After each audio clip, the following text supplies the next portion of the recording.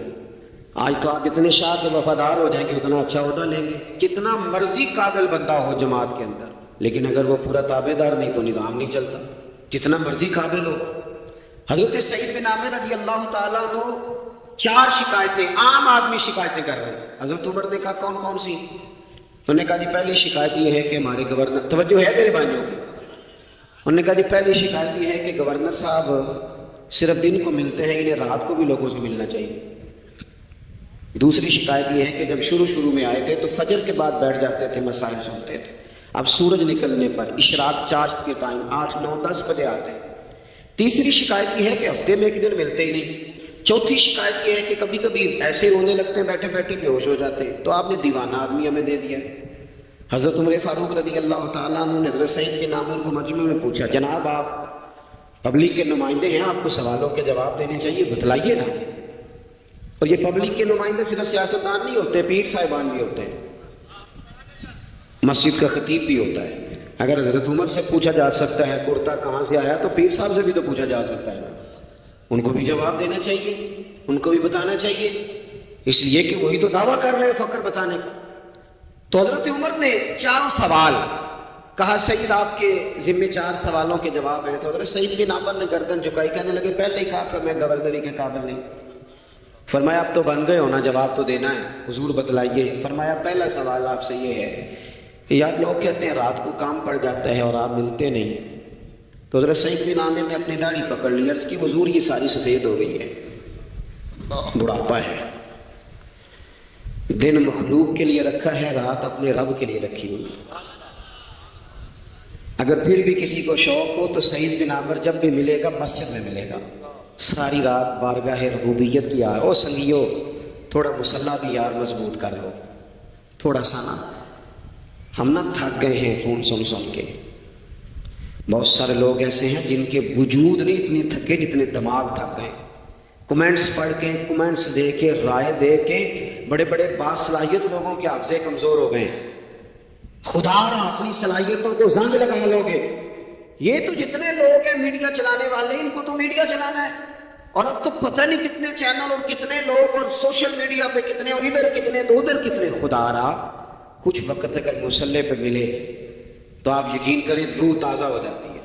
لمبی لمبی دعائیں مانگیں، اپنے رب کو اپنے دکھ سنائیں، رسول پاک کی بارگاہ میں یہ نذرانے پیش کریں، آپ محسوس کریں گے وجود طاقتور ہو گیا۔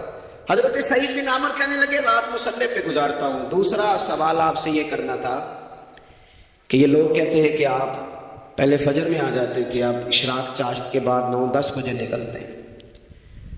تو حضرت سعید بن عامر نے گردن جھکائی، کہا یہ میرا راز تھا، میری پرائیویٹ بات تھی۔ کہا جناب اب تو لوگوں کا سوال ہے۔ تو آپ فرمانے لگے میرے گھر میں خادم کوئی نہیں، غریب آدمی، بیوی بیمار ہو گئی ہے، 35 سال اس وفادار عورت نے میری ڈیوٹی کی ہے، بیماری میں چھوڑ دوں تو وفاداری تو نہیں نا۔ سویرے اٹھتا ہوں، گھر کا کام کرتا ہوں، پھر بیوی کے لیے ناشتہ بناتا ہوں، اسے کھانا کھلاتا ہوں، تیاری کرتے آتے دیر ہو جاتی ہے۔ دوسرے سوال پر لوگ رو پڑے۔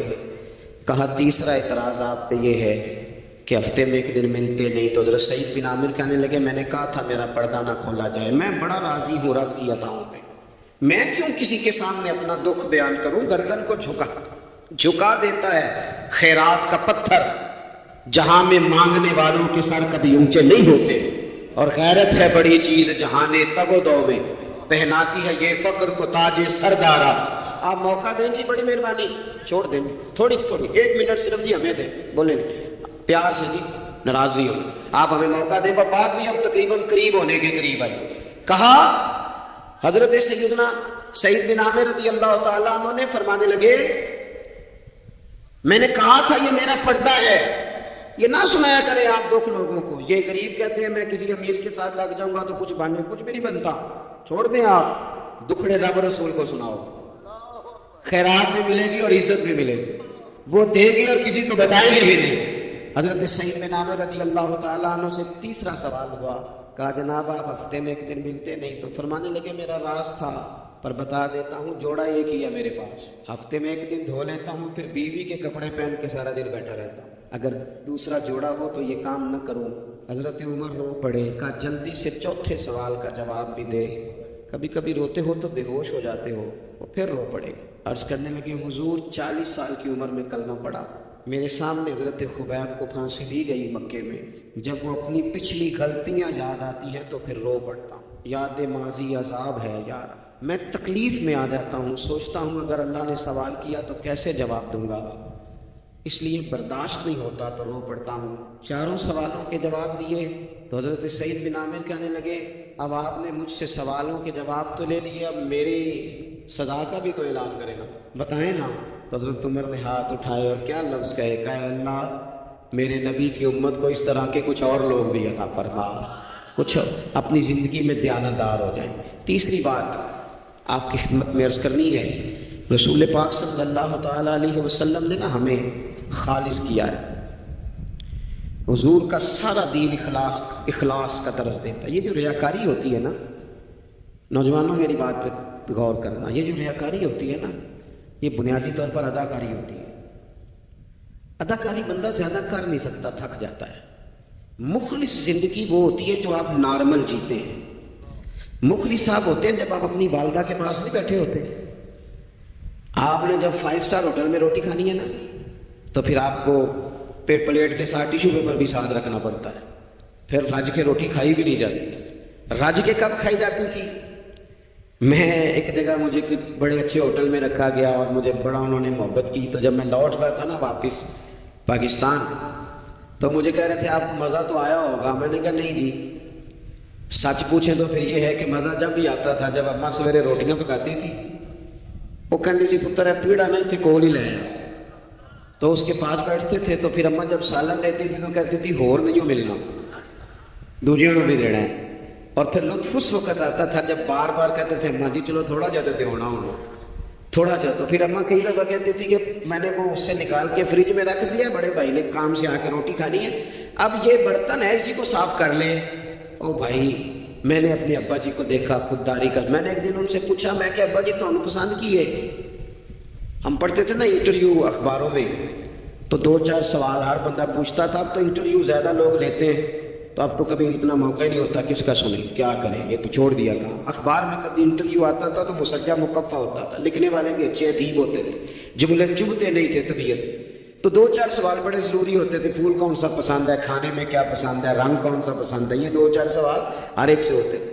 میں نے اپنے والد صاحب سے ایک دن پوچھا، میں کہ ابا جی تو انہوں پسند کیے تے فرمان لگے پتر جے تے لگی ہوئے بھوک تے پھر ہر تے جے نہ لگی ہوئے تے پھر نخرے ہی نخرے نے، تو اس لیے بھوک لگی ہو، وہ ہمیں پتہ کیا بتاتے تھے، میں آج بھی نا بہت ساری چیزیں گاڑی میں رکھ لیتا ہوں، آج بھی جو کھانا اپنی مرضی سے کھاتا ہوں وہ پیٹ بھر کے کھایا جاتا ہے، جو تصویروں کی شدت سے باہر ہوتا ہے وہ کھایا جاتا ہے، اس کو آپ قبول کر لیتا ہے آپ کا وجود۔ یاد رکھنا میرے عزیز، میرے نبی پاک صلی اللہ علیہ وسلم نے فرمایا ہے بہترین روٹی وہ ہے جو تو اپنے ہاتھوں کی کمائی سے کھاتا ہے، وہ بہترین رزق ہے جو تو، اور حضور نے فرمایا اللہ کے نبی حضرت داؤد محنت کر کے کھانا کھاتے، دعوتوں پہ جا جا کے تو بندہ بیمار رہنے لگ جاتا ہے، وہ تو کام ہی ختم ہو جاتا ہے۔ والد صاحب کہا کرتے تھے کہ لو میں پا دیتے کہ تمہیں دانے پڑولے تے ماں تہاڈی نے تمہیں 4 پا دیتا ہے، لو ہن تمہیں پرواہ نہیں ساریاں گرمیاں، موج کرو، یہ اصل تھا ہمارا۔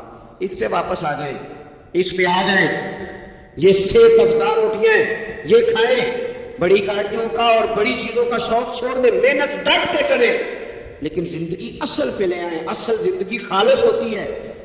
میرے نبی پاک صلی اللہ علیہ وسلم نے فرمایا ریاکار، میں پوری حدیث نہیں سناتا اشارہ کرتا ہوں، حضور نے فرمایا ریاکار اگر عالم بھی ہو، ریاکار اگر سخی بھی ہو، حتیٰ کہ صحیح حدیث میں فرمایا ریاکار شہید بھی ہو اور ماری جائے اس نیت سے کہ لوگ مجھے شہید کہیں گے، تو فرمایا صبح قیامت اللہ ان اعمال پر بھی اجر عطا نہیں کرے گا۔ اپنی زندگی میں اخلاص پیدا کرے گا، جب خلوص آتا ہے، جب للہیت آتی ہے۔ مشکل ترین خلافت حضرت ابوبکر صدیق کی ہے، یہ جو حضرت عمر نے بڑی اعلیٰ خلافت کی ہے نا، یہ بنیادیں حضرت ابوبکر نے مضبوط کر کے دی تھی، فتنوں کے تو سر کچل دیے تھے حضرت صدیق اکبر نے، اب حضرت عمر کے لیے کام کرنا انہوں نے آسان کر دیا تھا۔ میں اکثر کہا کرتا ہوں کہ حضرت عمر کی خلافت کی مضبوطی میں بڑا کردار حضرت ابوبکر صدیق کا ہے، اگر وہ مضبوطیاں نہ کرتے اتنی تگڑی تو کام آگے چلتا نہیں تھا۔ حضرت سیدنا ابو بکر صدیق کو بڑے فتنوں کا سامنا تھا، ختم نبوت کے محاذ پر کام کرنا ہے، منکرین زکوٰۃ پیدا ہوتے ہیں، امت کو سنبھالنا ہے، یہ ساری ڈیوٹیاں کر کے نا دنیا سو جاتی تھی، وہ دنیا سو جاتی تھی اور حضرت صدیق اکبر ایک نابینا مائی کے گھر میں جھاڑو دینے چلے جاتے تھے۔ جب بندہ مخلص ہو جاتا ہے نا، ایک نابینا معذور اور جھاڑو دے رہے، جب تھوڑا سا وقت بچتا نا عصر کے لیے، یہ ٹائم میں نے اپنے لیے رکھا ہوا ہے، تو مدینہ شریف میں ایک بیوہ تھی جس کی 5-6 بیٹیاں تھی، بیٹا کوئی نہیں تھا، اس کے گھر جاتے تھے، بکریوں کا دودھ دھو کے آتے تھے، معمولی آدمی نہیں، خلیفہ وقت کی بات، کس لیے؟ یہ کام روحانی تسلی کا باعث بنتے، یہ کام آپ کو سکون دیتے، یہ آپ کے اندر وہ طاقت پیدا کرتے کہ آپ لڑ سکتے ہیں دنیا سے۔ جب آپ کے پیچھے دعائیں ہوتی ہیں تو پھر میدانوں میں کھڑا رہنا آسان ہو جاتا ہے۔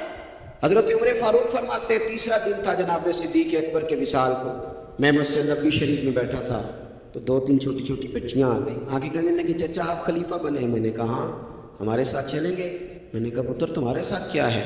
کہنے لگے ابو بکر صدیق عصر کے بعد ہمارے گھر آتے تھے، ہمارا بھائی کوئی نہیں، باپ انتقال کر گئے، بکریوں کا دودھ دھو کے دے جاتے تھے، کچھ بیچ کے گزارا کر لیتی تھی، کچھ پی لیتی تھی، 3 دن سے میری ماں رو رہی ہے، میری بہنیں روتی ہیں، اکھاں جدوں میٹیاں زمانہ مینوں روے گا، اونج تے بے قدراں کچھ قدر نہ جاتی، کیتی خوب تسلی ہو، لیکن اکھاں جدوں میٹیاں زمانہ مینوں روے گا، اپنا تے اپنا بیگانہ بھی مینوں روے گا، جدوں نہ میں دسیا میں خانے وچ پھر جام ٹوٹ جان گے تے میں خانہ مینوں روے گا، کئی لوک رون گے تے کئی بک رون گے، گلیاں دا یانا تے سیانا مینوں روے گا۔ اور کسی نے کہا تھا میرے مرنے پہ ہر سو شور مچ جائے گا دیکھو گے، یہ رحمت کی امید لگاتے کہا، کرم کی امید، آج سے کہا، نذرانے میں کہا کسی درویش نے، کہنے لگے میرے مرنے پہ ہر سو شور مچ جائے گا دیکھو گے، کہنے الوداع سرکار خود تشریف لائیں گے۔ اور کسی نے کہا تھا کہ باب مرن دے مکھڑا میرا ہو جاوے جے تازہ، پھر سمجھ لینا محبوب میرے نے آن پڑیا جنازہ۔ تو بھائی اپنی زندگی میں اخلاص پیدا کرے، ہم نا غریب لوگ بھی امیروں سے تصویر کھنچوانا پسند کرتے ہیں، امیروں سے اپریشیٹ کرنا چاہیے محنت کرنے والے آدمی کو، جس کو پسینہ آ گیا نا ریڑھی پہ کھڑے ہوئے، وہ بڑا باوقار آدمی، اسے پسینہ آ گیا۔ میں ابھی بھی کبھی کبھی جوتا گنڈوا لیتا ہوں، چونکہ میں نے دیکھا ہے میرے ابا جی مجھے کہتے تھے لہذا جوتیوں توڑے پا کے ساری گنا لیا، تو یاد ہے، تو میں ابھی بھی چلا جاتا ہوں۔ تو ہمارے پرانے موچی ہیں، میں ان کے پاس ایک دن، وہ بڑے خوددار آدمی، 5 روپے کے 10 دے دیں نا، وہ ان کو 10 دے دے میں چوکا اپنے 5 روپیے۔ وہ ایک شاعر بیٹھے تھے نا، تو شاعر بھی بیچارے کئی اسی طرح کے ہوتے ہیں، ناراض نہ ہو جائیں شاعر، لیکن وہ کئی دفعہ نا ان کو بھی دیکھ کے لگتا ہے کہ کئی دنوں سے بیچارے نے روٹی نہیں کھائی، تو وہ موٹی چادر لے گرمیوں میں کسی چوک میں بیٹھا تھا نا شاعر، وہ بندہ جاتے ہوئے 5 روپے دے گیا، اس نے کہا یہ کیا ہے؟ کہنے لگا کھانا شانا کھا لینا، پر شاعر نے کمال بات کی، اس نے کہا یہ آرزو کرم اور میں آپ سے کروں، یہ آرزو کرم اور میں آپ سے کروں، یہ بھیک اس کو دیجیے جس کا خدا نہ ہو۔ اور میرے اعلیٰ حضرت کیا کہتے ہیں؟ کہتے ہیں کرو مت بھی اہل جبل رضا۔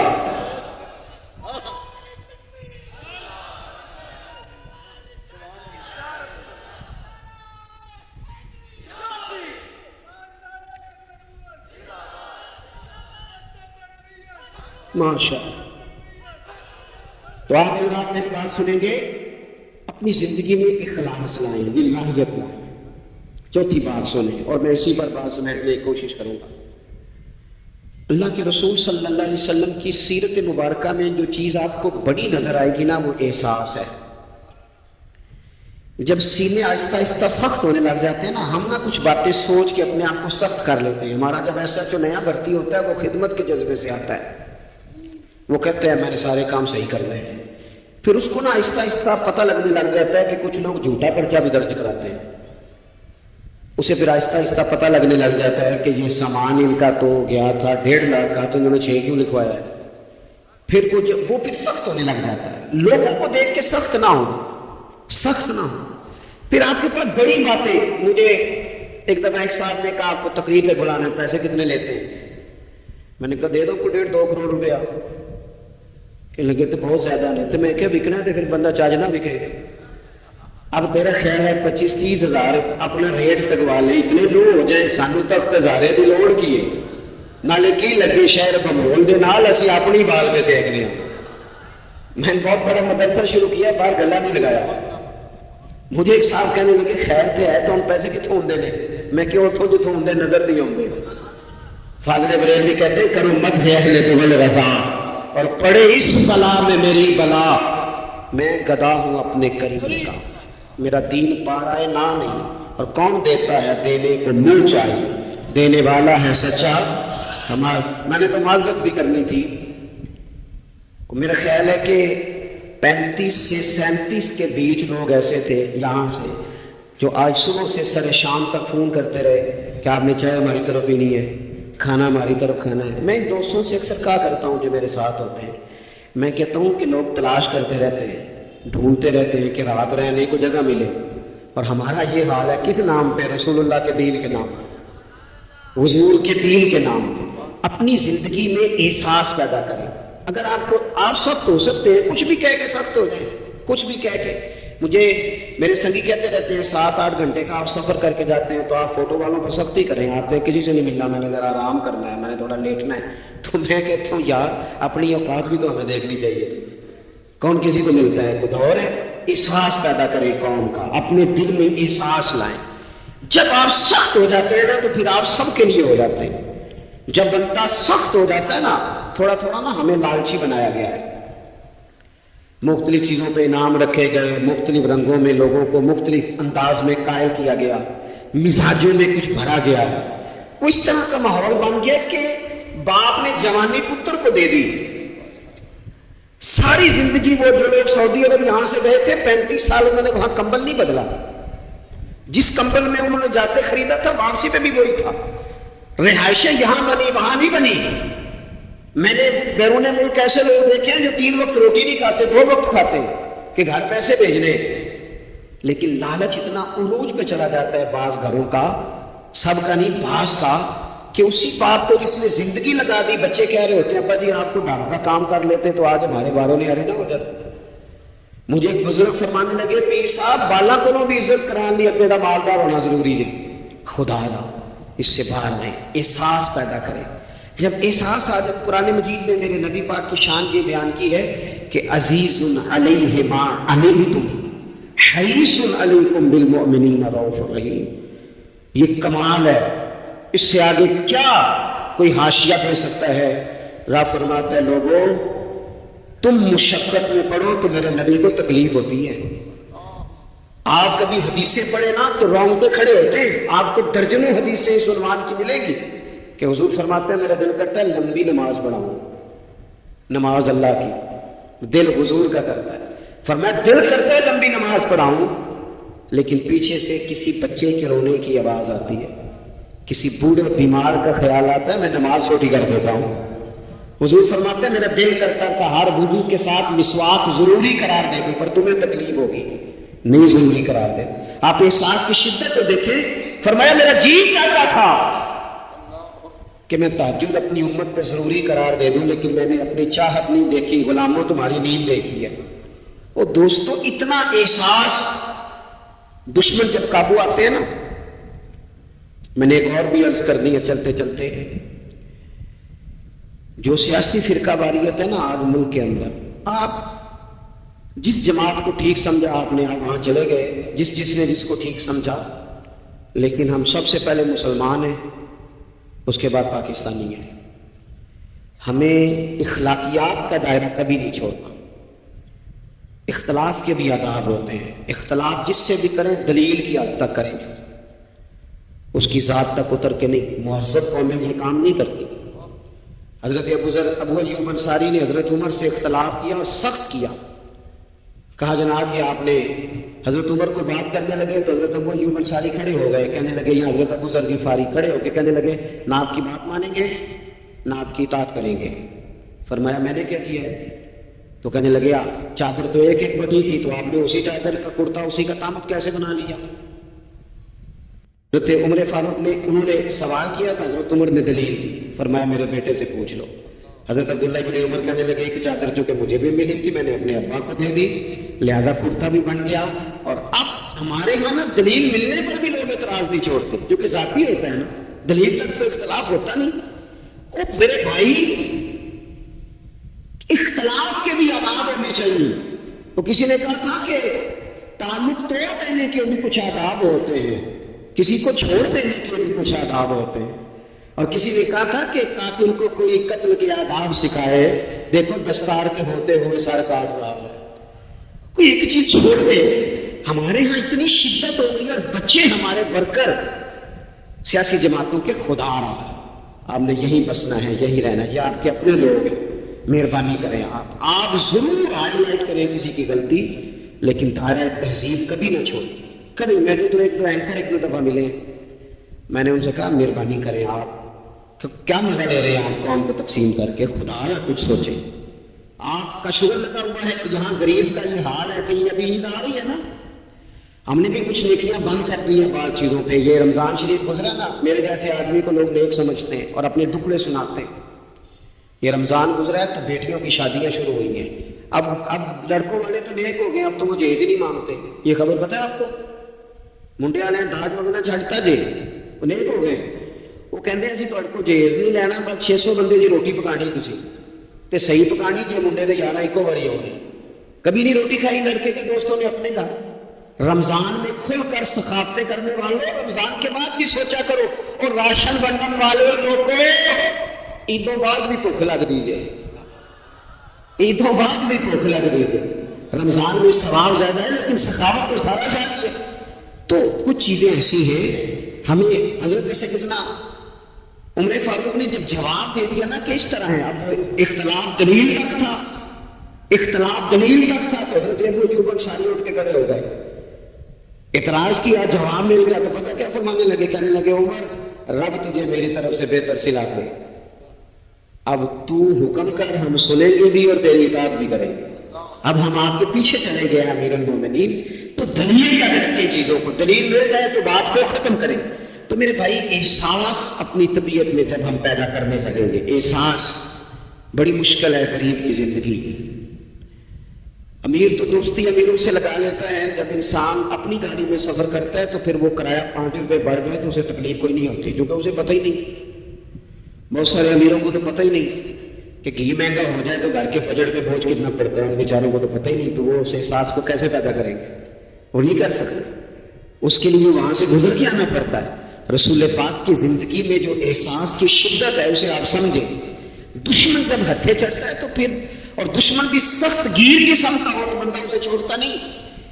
لیکن حضرت انس بن مالک فرماتے ہیں کہ یہ جو لوگ بدر میں آئے تھے یہ کوئی پھول لے کے نہیں آئے تھے ہاتھوں میں، گجرے پھولوں کے لے کے نہیں آئے تھے، تلواریں لے کے آئے تھے، اور پوری انہوں نے جنگ لڑی، 14 صحابہ شہید کیے، لیکن جب ان کو لا کے باندھا گیا نا مدینے میں تو غصہ تھا صحابہ کو، کس کس کے ہاتھ باندھے۔ حضرت عباس بھی تھے، جب وہ ہائے ہائے کرتے تھے نا مخالف تھے، توجہ ہے میری بات پر؟ او بھائی، جو پیار بیٹی پہ آتا ہے وہ بہو پہ بھی تو آنا چاہیے، اس پر بھی تو وہ بھی تو کسی کی بیٹی ہے نا۔ اگر تجھے اپنے بیٹے کی دھوپ تنگ کرتی ہے تو ملازم کے پتر اگر دھوپ میں کھڑے ہیں تو وہ بھی تو تجھے احساس ہونا چاہیے، ورنہ خود غرض ہو جائیں گے ہم۔ بات ختم کر رہا ہوں، غور کرنا۔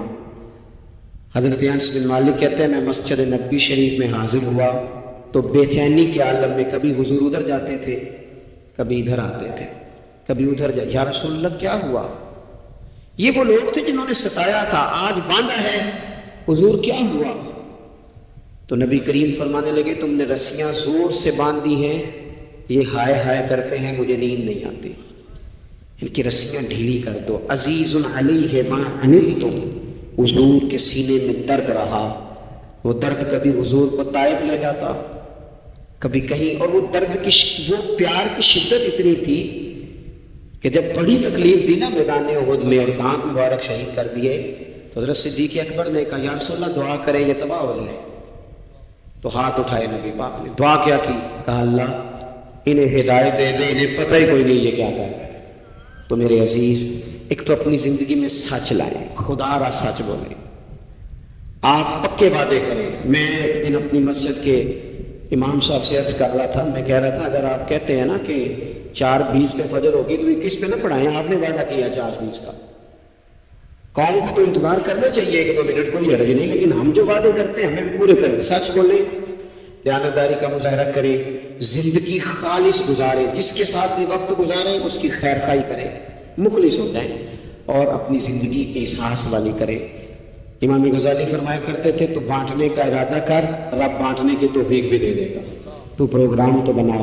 اللہ کی بارگاہ میں دعا کرتا ہوں جن احباب نے اتنا سارا پنڈال اتنی محبت اور جدوجہد سے سجایا ہے، اللہ تعالیٰ انہیں دین دنیا کی برکتیں عطا کرے، ہم سب کو دولت اخلاص عطا فرمائے. آخر دعوانا الحمدللہ رب العالمین.